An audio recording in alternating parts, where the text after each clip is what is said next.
లోకేష్ గారు నడుపుతున్న ఒక ఐటీడీపీ టీం. దీంట్లో సోషల్ మీడియా ఉద్దేశం ఏంటి? స్క్రీన్ మీద ఒక వీడియో ప్లే చేస్తాను నేను ఇప్పుడు. వాళ్ళ పిల్లల height equal to Avinash Reddy. మీకు అక్కడే తేడా ఏంటో తెలుసు. ఇతనికి మగతనం లేదు, అందుకని పెళ్ళ ఇంకో దారి చూసుకుంది అవినాష్ రెడ్డి గారిని. ఏ పొలిటికల్ పార్టీకి చెందిన వాడైనా సరే ఇటువంటి మాటలు మాట్లాడొచ్చా?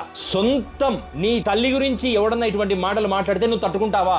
ఇటువంటి వాళ్ళని ఎవరు కట్టడి చేయాలి? పోలీసు వ్యవస్థ కట్టడి చేయాలి. వాడిని జనం మీదకి వదిలిన రాజకీయ వ్యవస్థ కట్టడి చేయాలి. ఆడవాళ్లు ఏ పార్టీలో ఉన్నా, ఏ స్థాయిలో ఉన్నా we have to respect them. YS Rajasekhar Reddy కోడలండి ఆవిడ. మీరు ఎట్లా పడితే ఎట్లా మాట్లాడటానికి. మాజీ ముఖ్యమంత్రి జగన్మోహన్ రెడ్డి గారి సతీమణి అవినాష్ రెడ్డి ఆమెకు కొడుకు లాంటి వాడు. తల్లికి కొడుకుకు అక్రమ సంబంధం కట్టగలిగిన శక్తి రాజకీయాలకు రావడం అనేది ఆ దేవుడు చూస్తున్నాడో లేదో నాకు తెలియదు. ఇటువంటి వాడిని ఉసిగొలిపిన వాళ్ళకి ఏ పాపం చుట్టుకుంటుందో నాకు తెలియదు. రాజకీయాలు చేసుకోండి, ఇంత భయంకరమైన రాజకీయాల నువ్వు ఏమన్నా చేసుకో. ఏ గోరంట బుచ్చే చౌదరి గారు చెప్పారా నీకు ఇట్లా మాట్లాడమని? ఏ లోకేష్ గారు చెప్పారా? చంద్రబాబు నాయుడు గారు చెప్పారా? ఇట్లాంటి వాళ్ళని ఎంప్లాయ్ చేసుకునే ముందర పొలిటికల్ పార్టీస్ ఆలోచించుకోవాలి. ఇది రాజకీయాలకు సంబంధించిన విషయం కాదు. ఇది ఒక కుటుంబాత్మ గౌరవానికి, ఒక మహిళ రక్షణకు, ఒక మహిళ గౌరవానికి సంబంధించిన విషయం. ఆడవాళ్లతో ఏం పనరా నీకు?